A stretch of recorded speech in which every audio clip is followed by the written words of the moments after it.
জানুয়ারিতে নির্বাচনী রোডম্যাপ ঘোষণা করবে অন্তর্বর্তী সরকার। যমুনা টিভিকে জানালেন উপদেষ্টা নাহিদ। সংস্কার কমিশনগুলোর রিপোর্ট প্রায় চূড়ান্ত। জুলাই অভ্যুত্থান ভুলতে বসেছে দেশবাসী, আক্ষেপ সমন্বয়কদের কণ্ঠে। পরিস্থিতি থেকে উত্তরণে সবাইকে ঐক্যবদ্ধ থাকার আহ্বান।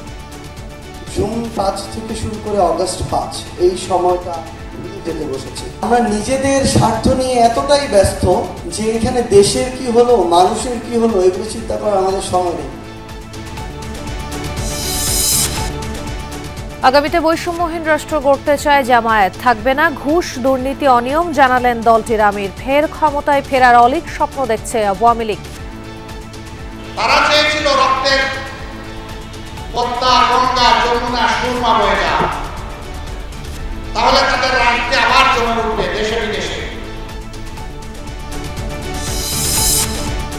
যুদ্ধবিধ্বস্ত লেবানন থেকে আরো 85 বাংলাদেশি দেশে ফিরলেন। সরকারের পাশাপাশি প্রত্যাবর্তনে সহায়তা করেছে IOM। সারা দেশে বাড়ছে শীতের দাপট। কয়েক জেলায় মৃদু শৈত্যপ্রবাহ। মৌসুমের সর্বনিম্ন তাপমাত্রা রেকর্ড পঞ্চগড়ে 8.4 ডিগ্রি সেলসিয়াস। হাত বের করতেই পারছেনি, তারপরে কোনো জায়গায় কাজকর্ম করতে পারছেনি, চলতে পারছেনি। হাটে গেলে শীতের জ্বালায় দাঁড়ানো যাচ্ছে না, হাত পায়ে কোনো কাজ করছে না শীতের জ্বালায়।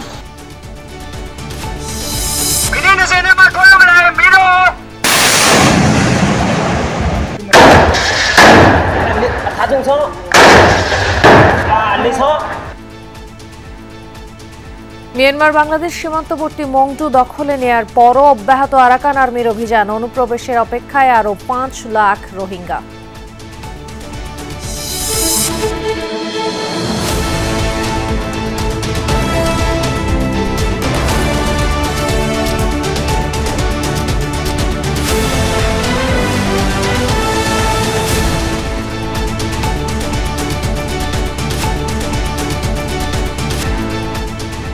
আমন্ত্রণ দুপুরের বাংলাদেশে আপনাদের সাথে আছে আমি খান তাজমিনা হাসান। এতক্ষণ শিরোনাম দেখছিলাম। কতদূর এগুলো নির্বাচন আর প্রশাসনের সংস্কার? কবেই বা হতে পারে ভোট? এ নিয়ে যমুনা নিউজের সাথে বেশ খোলাখুলি কথা বলেছেন অন্তর্বর্তী সরকারের তরুণ উপদেষ্টা এবং ছাত্র জনতার আন্দোলনের অন্যতম সমন্বয়ক নাহিদ ইসলাম। সহকর্মী লামিয়া তিথিকে জানিয়েছেন কবে নাগাদ বোঝা যাবে দেশ এখন নির্বাচনের পথে।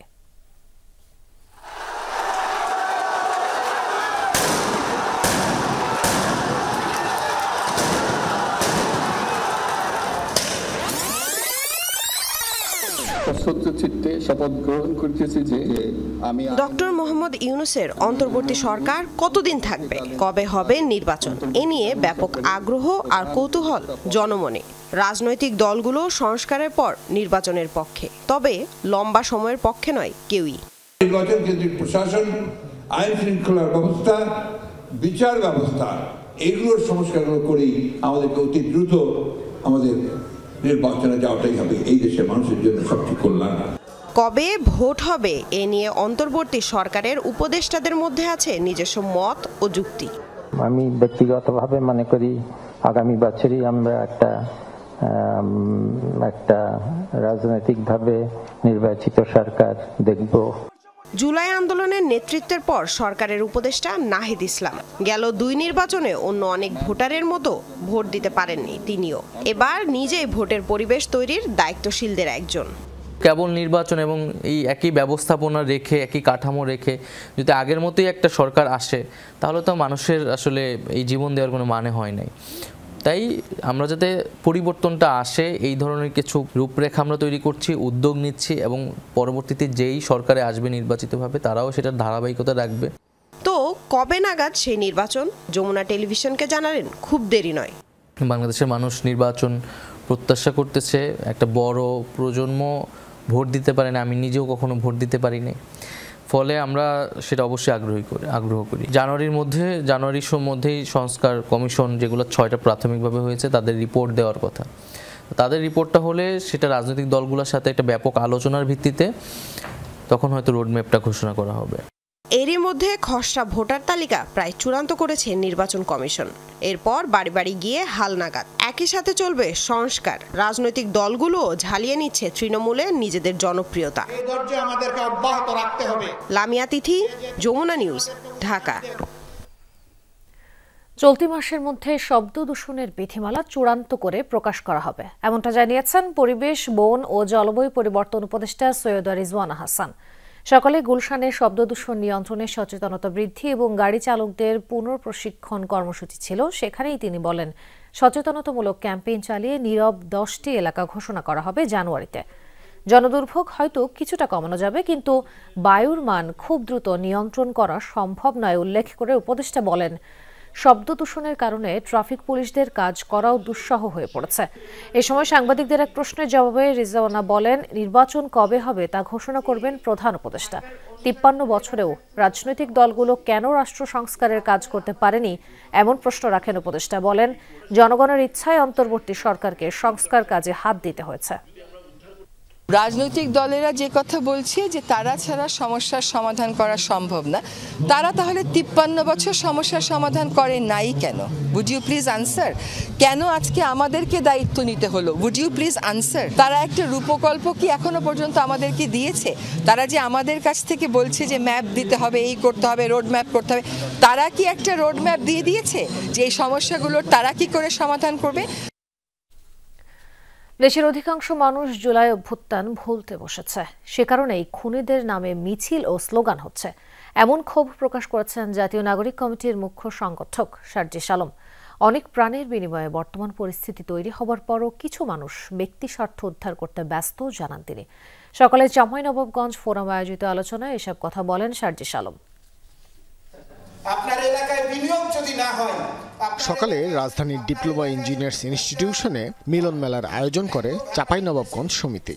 অনুষ্ঠানে বৈষম্য বিরোধী আন্দোলনে নিহতদের স্বজন এবং আহতদের হাতে তুলে দেয়া হয় সম্মাননা ও আর্থিক অনুদান। এর আগে আলোচনায় অংশ নিয়ে ছাত্র নেতারা বলেন, অভ্যুত্থানে নিহতদের ত্যাগ কোনোভাবেই বৃথা যেতে দেবে না বাংলাদেশের তরুণ সমাজ। আমরা শহীদ হওয়ার জন্য গিয়েছিলাম, আল্লাহ পাক সুবহানাহু ওয়া তাআলা আমাদেরকে কবুল করেনি, কিন্তু আমরা কথা দিচ্ছি শহীদদের যে আকাঙ্ক্ষা ছিল সে আকাঙ্ক্ষা বাস্তবায়ন হওয়ার আগ পর্যন্ত আমরা আমাদের লড়াই চালিয়ে যাব এবং আমরা নিজেদেরকেও আমাদের জীবন প্রস্তুত করার জন্য আমরা প্রস্তুত আছি। আলোচনায় সার্জিস আলম বলেন, কিছু মানুষ এখনো ব্যক্তি স্বার্থে কাজ করে যাচ্ছে, ভুলতে বসেছে জুলাই অভ্যুত্থানের রক্তক্ষয়ী স্মৃতি।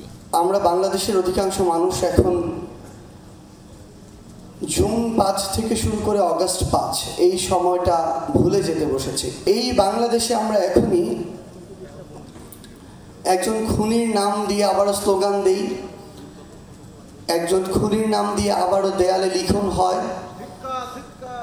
একজন খুনির নাম দিয়ে আবারও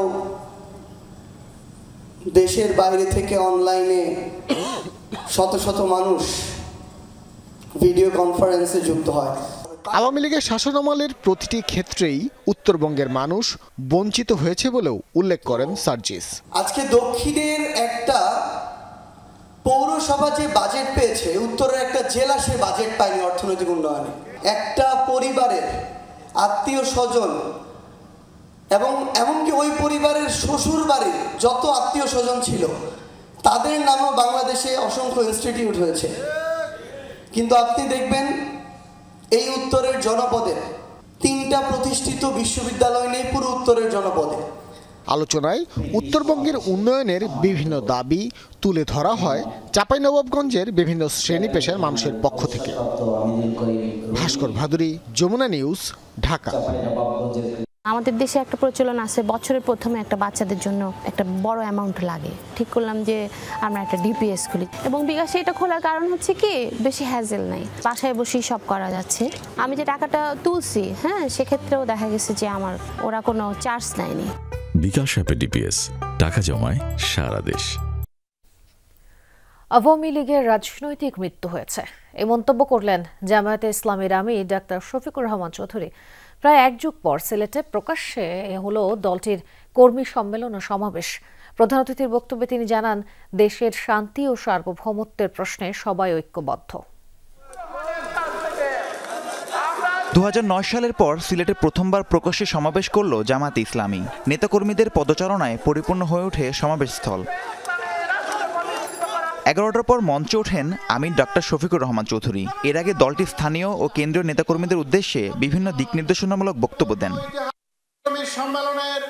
বক্তব্যের শুরুতেই বিগত শাসনামলে নির্যাতিত নেতাকর্মীদের স্মরণ করেন আমির। অভিযোগ তোলেন, রাজনৈতিকভাবে মৃত্যু হলেও আওয়ামী লীগের চরিত্র পরিবর্তন হয়নি। জনগণের এই ধৈর্য, মানুষের প্রতি এই দায়বোধ, দেশের প্রতি এই ভালোবাসা একটা মহলের এখন সহ্য হচ্ছে না। তারা চেয়েছিল রক্তের পদ্মা, গঙ্গা, যমুনা, সুরমা বয়ে যাওয়া, তাহলে তাদের রাজনীতি আবার জমে উঠবে দেশে বিদেশে। এটা না হওয়ার কারণে এখন তারা অশান্তিতে আছে, এখন তড়পাচ্ছে। আগামী নির্বাচনে আওয়ামী লীগের অংশগ্রহণ সম্পর্কে ডাক্তার শফিকুর রহমান বলেন, যারা মানুষের বুকে গুলি চালিয়েছে তারা কিভাবে ভোট চাইতে আসবে? আমি বলি, দেশকেই যারা সম্মান করে না তারা কার কাছে এসে নির্বাচনে ভোট দাবি করবে? যারা জনগণের কেনা টাকায় অস্ত্র এবং গুলি জনগণের বুকের উপর চালিয়ে যে ক্ষমতায় থাকার জন্য তারা কার কাছে ভোট চাইবে? সবশেষে তিনি বলেন, বৈষম্যহীন বাংলাদেশ গড়ে তোলাই জামাতে ইসলামের একমাত্র লক্ষ্য। আমরা বৈষম্য নয়, বরঞ্চ বৈষম্যহীন ন্যায় বিচার করব একটা সমাজ চাই। রাহিম সারোয়ার, যমুনা নিউজ। প্রয়োজনীয় কাজের দক্ষতা ও ভাষা জ্ঞান ছাড়াই বিদেশে পাড়ি জমাচ্ছেন অনেকে, ফলে কাজ না পেয়ে হন্যে হয়ে ঘুরছেন প্রবাসীরা। সৌদি আরবের ভিশন 2030 অনুযায়ী দ্রুতই পাল্টে যাচ্ছে পরিবেশ পরিস্থিতি। কর্মসংস্থানের নতুন চ্যালেঞ্জে বাংলাদেশ অংশ নিতে চাইলে শ্রমিক প্রশিক্ষণের বিকল্প নেই বলছেন বিশেষজ্ঞরা।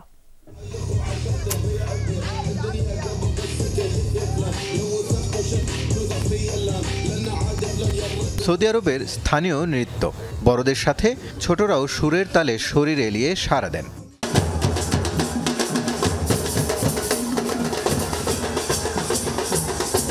রিয়াদের সাউদি পার্কের একই এলাকায় পাশাপাশি চলছে বাংলাদেশি সাংস্কৃতিক অনুষ্ঠানও। সুরের মিশেলে দেশীয় ঐতিহ্য ফুটিয়ে তুলছেন বাঙালি শিল্পীরা। এভাবেই পৃথিবীর বিভিন্ন দেশের সংস্কৃতির সাথে বসবাসকারীদের পরিচয় করিয়ে দিচ্ছে সৌদি সরকার। প্রতি বছর এ আয়োজনের উদ্দেশ্য গ্লোবাল হাব তৈরি করা, আর তাতে কর্মী হিসেবে অংশীদার হতে চাইলে ভাষা ও কাজের দক্ষতা থাকা জরুরি। পুলিশ স্টেশনে যান, হসপিটালে যান, অবশ্যই আপনারা আরবিটা আপনি জানতে হবে। তোমার কাজের সমস্যা, তারপরে আরবি না জানলে তো তোমার কাজের কোনো ক্যাপাসিটি পাইতো না। বাইরে গেলে বা কোনো জায়গায় পুলিশ টুলিশ যদি ধরে, ওইসব ম্যাটারে দেখা গেল যে আপনার আরবিটা জানা থাকলে আপনি বলতে পারলেন। যদিও প্রবাসী বাংলাদেশিদের একটা বড় অংশই প্লেনে উঠছেন বিদেশি ভাষা জ্ঞান ছাড়াই। নেই সেখানকার কর্মী চাহিদার তথ্য ও সে অনুযায়ী দক্ষতা। অনেকে আছে না জেনে আসে, না জেনে আসলে একটু কাজের প্রবলেম। যেরকম আপনার সাপ্লাইয়ের মাধ্যমে কাজ করলে ভালো সাপ্লাই হইলে টাকা পায়, এবং যদি একটু নর্মালি সাপ্লাই আছে না, ওরা কাজ করলে পরে টাকা দেন।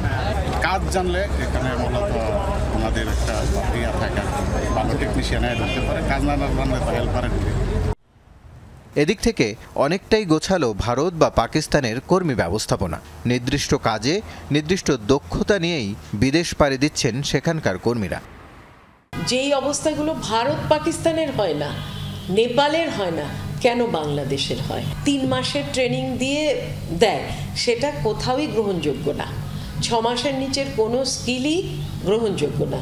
তাহলে পুরো বিএমইটির স্কিল সেন্টারগুলোকে একেবারে উপর থেকে নিচ পর্যন্ত ঢেলে সাজানো। ট্যুরিজমটাকে কেন্দ্র করে আমার হিউম্যান রিসোর্স একটু যদি ডেভেলপ করি, তাই না, তাহলেও কিন্তু ওই দেশে একটা চাকরির সম্ভাবনা তৈরি হয়। সৌদি সরকারের হিসেব অনুযায়ী নারী পুরুষ মিলিয়ে 27 লাখের বেশি বাংলাদেশি শ্রমিক থাকেন দেশটিতে। ভবিষ্যতে সংখ্যা আরও বাড়ার সম্ভাবনা রয়েছে। সাধারণত সৌদিতে আসার আগেই ভারত, নেপাল, ভুটান কিংবা অন্যান্য দেশের প্রবাসীরা এইখানকার প্রয়োজন অনুযায়ী দক্ষতা অর্জন করে। সৌদি সরকারের ভিশন 2030 অনুযায়ী ভবিষ্যতে তারা এই দেশটিকে একটি গ্লোবাল হাব হিসেবে তৈরি করতে চান। আর সেই সুযোগটি কাজে লাগাতে হলে বাংলাদেশি শ্রমিকদেরও প্রয়োজন অনুযায়ী দক্ষতা অর্জন করতে হবে, না হলে ভোগান্তি ভবিষ্যতে আরও বাড়ার আশঙ্কা থেকেই যাবে। রাসেল আহমেদ, যমুনা নিউজ, রিয়াদ, সৌদি আরব। যুদ্ধবিধ্বস্ত লেবানন থেকে দেশে ফিরলেন আরও 85 বাংলাদেশি। সকালে সরকারি খরচে তাদের ইথিওপিয়ার একটি ফ্লাইটে দেশে ফিরিয়ে আনা হয়। পররাষ্ট্র মন্ত্রণালয়, প্রবাসী কল্যাণ ও বৈদেশিক কর্মসংস্থান মন্ত্রণালয় এবং আন্তর্জাতিক অভিবাসন সংস্থা IOM এর সহযোগিতায় দেশে ফিরেছেন তারা। IOM এর পক্ষ থেকে তাদের 5,000 টাকা পকেট মানি, কিছু খাদ্য সামগ্রী এবং প্রাথমিক চিকিৎসার ব্যবস্থা করা হয়। এ পর্যন্ত 16টি ফ্লাইটে মোট 1048 জনকে বাংলাদেশে ফিরিয়ে আনা হলো।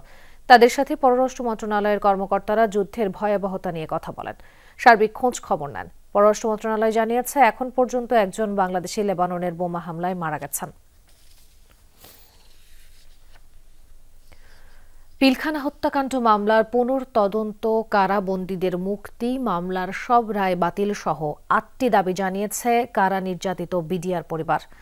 সকালে রাজধানীর জাতীয় প্রেস ক্লাবে জহুর হোসেন চৌধুরী হলে ছিল সংবাদ সম্মেলন। নির্যাতিত পরিবারের অভিযোগ, ফ্যাসিস্ট সরকারের পরিকল্পিত ষড়যন্ত্র ছিল বিডিআর বিদ্রোহ। বলেন, কারাবন্দীদের সাজা শেষ হলেও বিনা বিচারে তাদের নির্যাতন করা হচ্ছে। প্রকৃত দোষীদের শনাক্ত করে তাদের বিচারের দাবি জানান বক্তারা। বলেন, ঢালাওভাবে আসামি করায় নির্দোষ ব্যক্তিরাও শাস্তি পাচ্ছেন। হত্যা মামলায় 276 জন জামিন পেলেও বিস্ফোরক আইনের মামলায় তারা আটক, জানান পরিবারের সদস্যরা। তৎকালীন সরকারের পরিকল্পিত হত্যাকাণ্ড, বিদ্রোহ বলতে পিলখানা কিছু ঘটে নাই। এই সরকারের কাছে আমাদের একটি বলা যে এই পিলখানা হত্যাকাণ্ডের বিষয়টা কোন জায়গায় বাধা আছে, বাধাটা বলুন, আমরা ওই বাধার বিরুদ্ধে লড়াই করব। 16 বছর যাবৎ কারাগারে থাকা নির্দোষ যে বিডিআর সদস্যরা আছে, বিভিন্ন মেয়াদে সাজাপ্রাপ্ত, এবং যেই সমস্ত আঙ্কেলরা খালাস পেয়েও আটকা আছেন, তাদের সবাইকে অতি সত্বর মুক্ত করে দিতে হবে। অগ্রহায়ণের শেষ ভাগে সারা দেশে জেঁকে বসেছে শীত। পঞ্চগড়, রাজশাহী, চুয়াডাঙ্গা জেলার ওপর দিয়ে বইছে মৃদু শৈত্যপ্রবাহ। সকালে পঞ্চগড়ের তেঁতুলিয়ায় দেশের সর্বনিম্ন তাপমাত্রা রেকর্ড করা হয় 8.4 ডিগ্রি সেলসিয়াস, যা এই মৌসুমের সর্বনিম্ন। তীব্র শীতে জবথবু জনজীবন, সবচেয়ে বেশি বিপাকে ছিন্নমূল আর শ্রমজীবী মানুষ। বেলা গড়ালেও অনেক জায়গায় দেখা মিলছে না সূর্যের। উত্তর ও দক্ষিণ পশ্চিমাঞ্চলে শীতের দাপট আরও বাড়বে, এমনটা জানিয়েছে আবহাওয়া অধিদপ্তর। এদিকে ঘন কুয়াশায় দৃষ্টিসীমা কমে যাওয়ায় ভোররাত 2:30 থেকে পাটুরিয়া দৌলতদিয়া নৌরুটে 5 ঘণ্টা ফেরি চলাচল বন্ধ ছিল। এতে চরম ভোগান্তিতে পড়েন যাত্রী ও পরিবহন চালক শ্রমিকরা। খুব শীত পড়ছে, শীতে হাত বের করতেই পারছেনি, তারপরে কোনো জায়গায় কাজকর্ম করতে পারছেনি, চলতে পারছেনি। মাঘ মাসে যে শীতটা, সেই শীতটা এখনই অনুভব করছে। হাটে গেলে শীতের জ্বালায় দাঁড়ানো যাচ্ছে না, হাত পায়ে কোনো কাজ করছে না, শীতের জ্বালায় সব অবশ হয়ে থাকছে। কনকনে ঠান্ডার হাওয়ার সাথে পাল্টে গেছে চট্টগ্রামের শীত বস্ত্রের বাজার। বেড়েছে ক্রেতা সমাগম, মন্দাভাব কাটিয়ে বেচাকেনা জমজমাট। ফুটপাত থেকে শুরু করে বন্দরনগরীর ছোট বড় সব মার্কেটে বেচাকেনা বাড়ায় খুশি ব্যবসায়ীরা। শীতের তীব্রতা বৃদ্ধি পাওয়ার সাথে সাথে চট্টগ্রামে জমতে শুরু করেছে শীতবস্ত্রের বাজার। সবচেয়ে বেশি ভিড় বন্দরনগরীর জহুর হকার্স মার্কেটে। তুলনামূলক কম দামে পাওয়া যায় বলে মধ্যবিত্ত ও নিম্নবিত্তদের ভিড় এখানে। গ্রামে একটু বেশি শীত, ওই কারণে শীতের কাপড়গুলো আমরা নিতে আসছি। আর আমরা ট্রাই করতেছি হচ্ছে নতুন নতুন ডিজাইনগুলো চয়েস করার। না, ভারতে টি শার্ট আছে আর আপনার কি এই জ্যাকেটের জন্য আসছি। কয়েকদিন হইতে শীত লাগছে এখানে, সেই জন্য আমরা শীতের কাপড় দেখছি, পছন্দ হইলে নিয়ে নিব। মার্কেট থেকে নিতে গেলে তো একটু বাজেট বাড়তি লাগে, সিলেতে বাড়তি লাগে। আমাদের এখানে যেহেতু কম পাচ্ছে, মানুষ আসতেছে। বিপণী বিতান ও মার্কেটগুলোতেও ভিড়, সব দোকানে শীতের কাপড়ের পসরা। এতদিন মন্দাভাব থাকলেও ঠান্ডা হাওয়া বইতে শুরু করায় বেচাকেনা সরগরম। এখানে জিনিস যেহেতু সবসময় আমরা ভালো টেকসই জিনিসটা পাওয়া যায়, সেক্ষেত্রে জিনিসটা আমরা একটু কিনতে একটু আগ্রহী থাকি। চাহিদার কথা চিন্তা করে আমাদের ব্র্যান্ড কাজ করে, তো ওই অনুযায়ী প্রোডাক্ট দেওয়াতে রুচিসম্মত মানুষ প্রোডাক্ট পাচ্ছে, বিধায় পারচেস চাহিদাটাও অনেক বেশি। ব্যবসা বাণিজ্যের অবস্থা আগে খারাপ ছিল, মোটামুটি এই মাস থেকে রানিং হচ্ছে। বিগত এক সপ্তাহ থেকে মোটামুটি আমাদের ব্যবসা বাণিজ্য মোটামুটি ভালো হচ্ছে। আল্লাহর রহমতে শীত পড়তে কয়েকদিন ধরে আমাদের একটু ভালো হচ্ছে, মোটামুটি খারাপ না। হয়তোবা এরকম থাকলে এই মাসটা পুরোটা হয়তোবা কি ভালো সেল হবে। অন্যদিক থেকে আজকে একটু ভালো কাস্টমার আছে মার্কেটে, আমরাও কাস্টমার সাথে কথা বলো বা সেল দিয়েও ভালো ফিল পাচ্ছি আর। বন্দরনগরীর ফুটপাতেও এখন শীতবস্ত্রের সমাহার। কম দামে কিনতে সেখানেও লেগে আছে ভিড়। এখানে অ্যাভেলেবেল প্রোডাক্ট পাই, বিভিন্ন সাইজের বলেন, বিভিন্ন বয়সের বলেন, মোটামুটি একটা ক্রয় ক্ষমতার ভিতরে থাকে। এখানে মালের দামটা সবসময় একটু কম পাওয়া যায়, এবং অ্যাভেলেবেল দেখে শুনে নেওয়া যায়। প্রাইসটা একটু রিজনেবল পাওয়া যায়, কিন্তু ওই যে জিনিসটা খুঁজে নিতে হয়। দাম তো রস ছাড়তেছে না, ধরে রাখছে, সেজন্য একটু ঘোরাফেরা করতে হইতেছে। শীত পড়তেছে, মোটামুটি বেচা কিনেও বাড়ছে আমাদের, মোটামুটি আল্লাহ আলহামদুলিল্লাহ, দাওয়া শুক্রিয়া। জোবায়েদ ইবনে শাহাদাত, যমুনা নিউজ, চট্টগ্রাম। আরাকান আর্মির অভিযানে মংডুর পতনের মাধ্যমে পুরো পশ্চিমাঞ্চলে নিয়ন্ত্রণ হারালো মিয়ানমার জান্তা।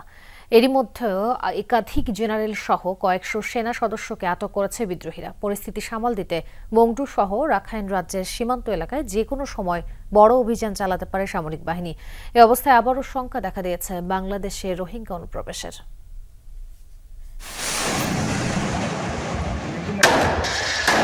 চলতি সপ্তাহের শুরুতেই রাখাইন রাজ্যের কৌশলগতভাবে গুরুত্বপূর্ণ শহর মংডুর নিয়ন্ত্রণ হারায় জান্তা বাহিনী। দীর্ঘ 11 মাসের লড়াইয়ের পর শহরটি দখলে নেয় বিদ্রোহী গোষ্ঠী আরাকান আর্মি।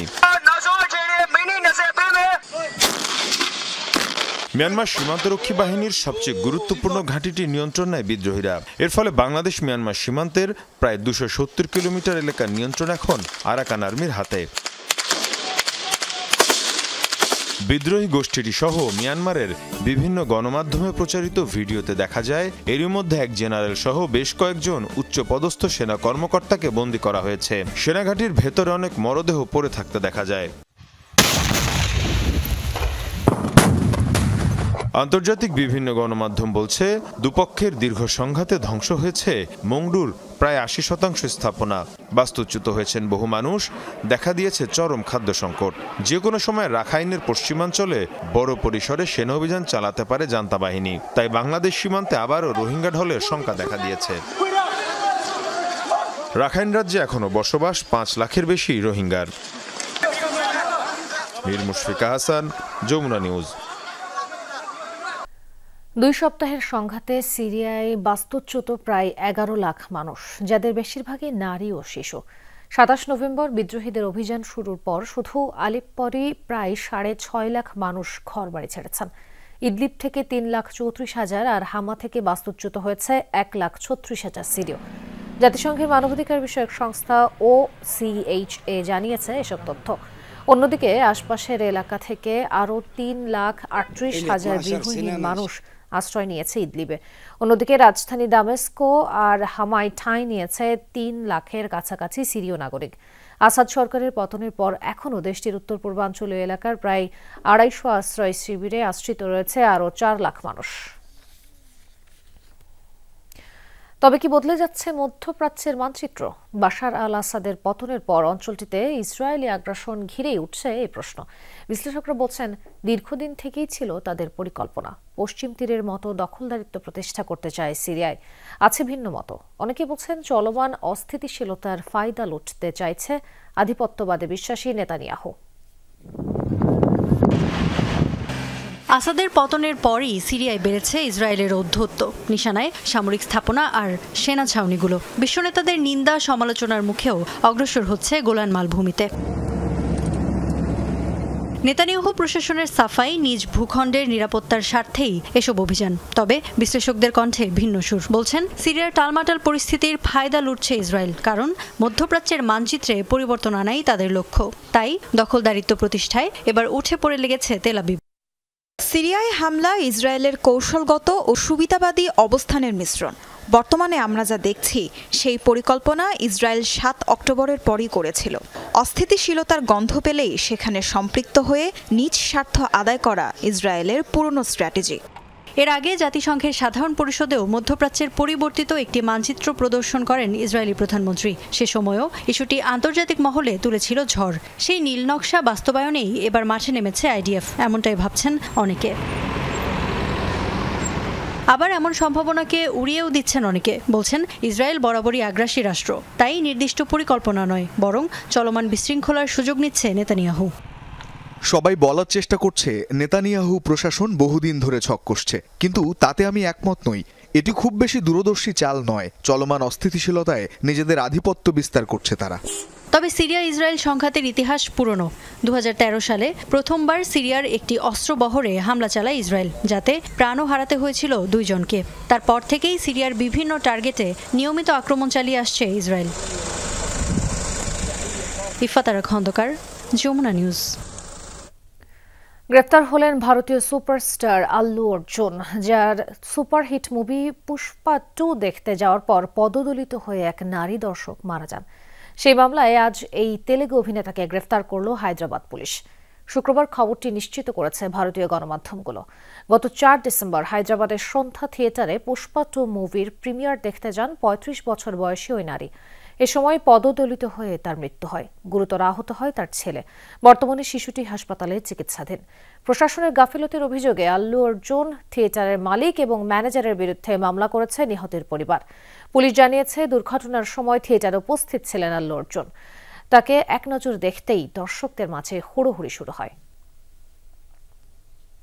শ্রদ্ধা ভালোবাসায় চির বিদায় জানানো হলো কিংবদন্তি রবীন্দ্রসঙ্গীত শিল্পী পাপিয়া সারোয়ারকে। সকালে কেন্দ্রীয় শহীদ মিনারে মরদেহ নেওয়া হলে ফুলেল শ্রদ্ধা জানান দীর্ঘদিনের সহকর্মী, বন্ধু, স্বজনরা। এ সময় রবীন্দ্রসঙ্গীতে পাপিয়া সারোয়ারের যে অবদান তা জাতি আজীবন স্মরণ করবে বলে মনে করেন ভক্তরা। বাদ জুম্মা ধানমন্ডি ঈদগাহ মাঠে নামাজে জানাজা শেষে বনানী কবরস্থানে দাফন করা হবে বরেণ্য ওই শিল্পীকে।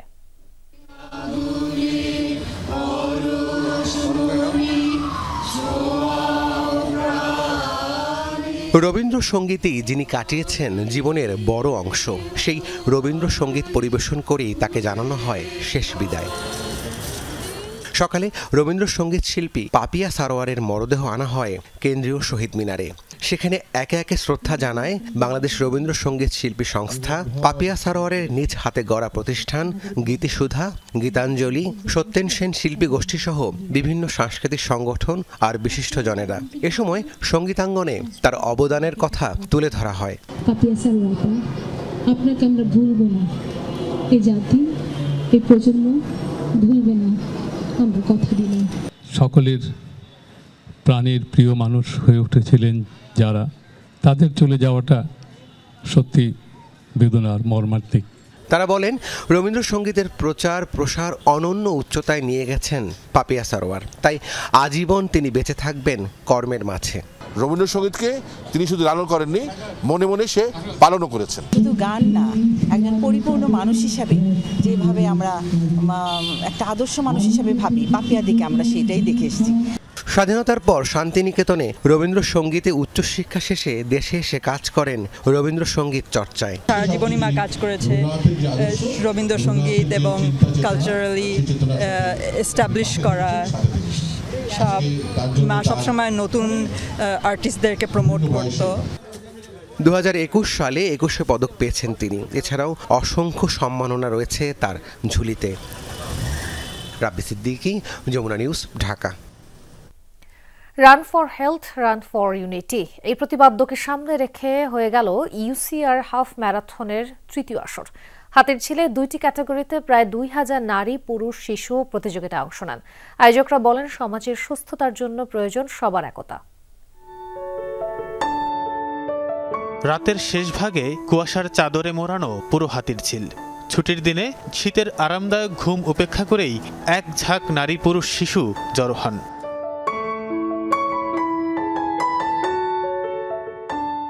Run for health, run for unity, এই প্রতিপাদ্য নিয়ে তৃতীয়বারের মতো এ আয়োজনে ইউসিআর, যেখানে দৌড়েছেন প্রায় 2000 মানুষ।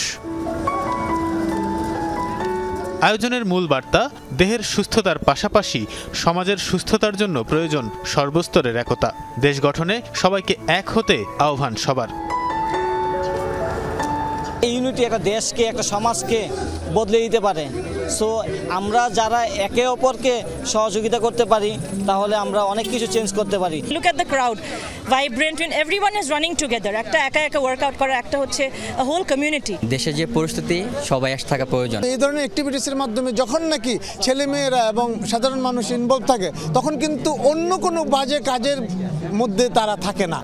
অংশগ্রহণকারীরা জানান, দেহ ও মনকে সুস্থ ও সতেজ রাখতে, নগর জীবনকে আরও একটু স্বাস্থ্যকর করতে নিয়মিত দৌড়ের বিকল্প নেই।